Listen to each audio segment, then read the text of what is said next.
अभी बड़ा एक सवाल है कि मतलब आप देखो जैसे जन्मभूमि है, अयोध्या है या ओरछा है, तो हर जगह भगवान राम की महिमा, उनको विग्रह की पूजा उपासना दर्शन सब है। इतने पे केवल पर्वत के महाराज मतलब रामचंद्र जी इतना सब कुछ दे गए।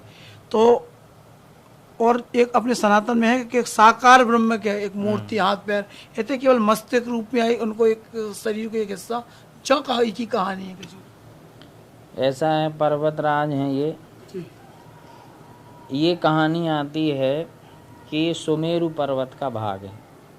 अन्य पुराणों में कथाएं हैं जी कि जब सुमेरु पर्वत को अभिमान हो गया और ये देवताओं की शक्तियों से निर्मित पर्वत हुआ था सुमेरु, जी तो ये बढ़ने लगा।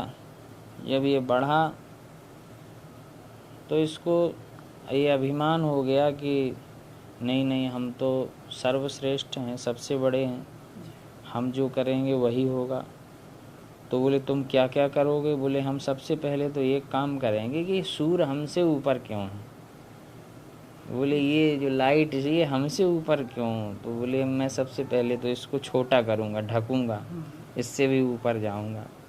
तो बढ़ा तो सबने रोका, मना किया। भगवान के पास सब देवता गए, बोले एक अच्छी आफत आई कि बोले आज वो किसी को मानने के लिए ही तैयार नहीं है और लगातार बढ़ रहा है, सृष्टि में अनिष्ट हो जाएगा, प्रभु कुछ करिए।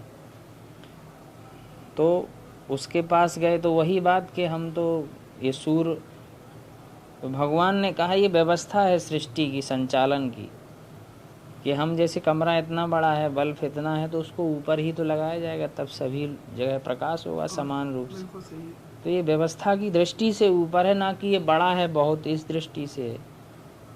और देवताओं ने कहा बात बड़े की कहें तो सबसे बड़े तो प्रभु हैं, उन्हीं से पूरी सृष्टि उपजाई है, बनी है, चाहे सूरज हो, चाहे चंद्रमा हो, चाहे तारे हो, चाहे ब्रह्मांड पृथ्वी, इतने ग्रह नक्षत्र हैं, सब उन्हीं से हैं। ब्रह्मांड निकाया, निर्मित माया, सब कुछ उन्हीं का है। ये तो गलत होगा।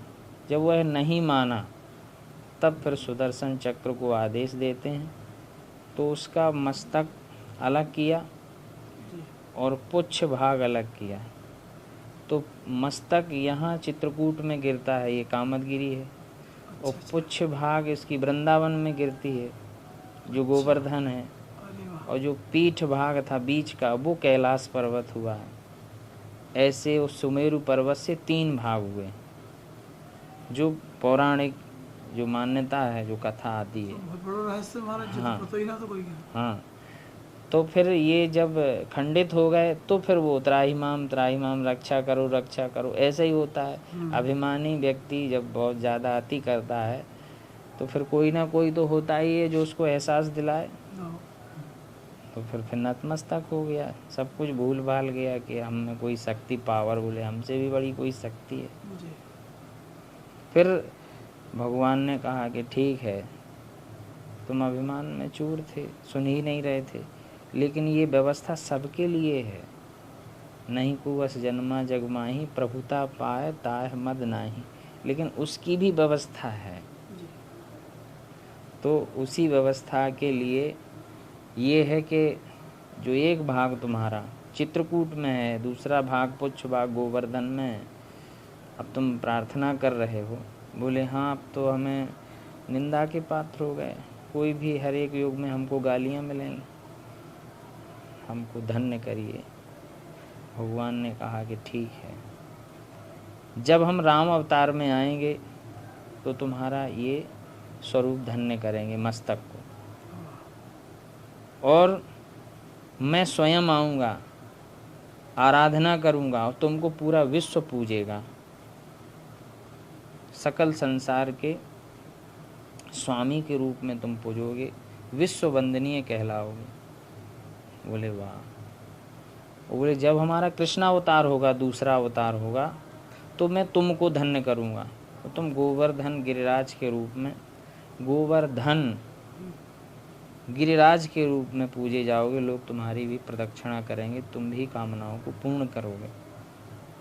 और वहाँ पर रह करके सबसे बड़े, चाहे वो साधक हों, चाहे दीन मलिन हों, भक्त हों, और सबसे अधिक तो भक्त ही आएंगे, वो निवास भी करेंगे तुम्हारी चरण चरण में। वृंदावन की बात कही, और आने वाले समय में तुम्हारी बहुत बड़ी कीर्ति होगी। और फिर जो पृष्ठ भाग है, ये कैलाश पर्वत है, ये भगवान शंकर तुम्हारे ऊपर आराधना करें। तो तीनों जो स्वरूप उसके खंडित हुए थे, तीनों को भगवान ने धन्य कर दिया। तो भगवान तो किसी को बनाने वाले भी हैं। तो महाराज जी एक और सवाल